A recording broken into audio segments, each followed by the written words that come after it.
নিম্নচাপের প্রভাব কেটে যাওয়ায় সারা দেশে কমছে বৃষ্টিপাত। আগামীকাল থেকে ভারী বৃষ্টির কোনো পূর্বাভাস নেই বলে জানিয়েছেন আবহাওয়াবিদ ডক্টর মোহাম্মদ আবুল কালাম মল্লিক।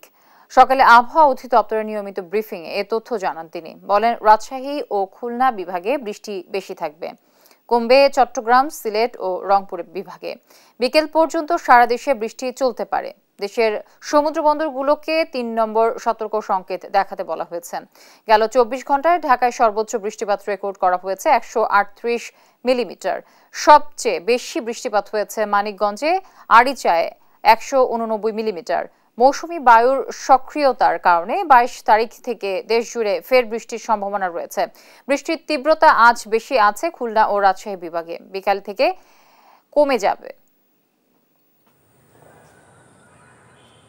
স্থল গভীর নিম্নচাপের প্রভাব, মৌসুমী বায়ুর সক্রিয়তার কারণে এই বৃষ্টিপাতের তীব্রতা পরিলক্ষিত হয়েছে এবং এই যে বৃষ্টিপাত এটি কালকের পর থেকে একেবারেই কমে যাবে।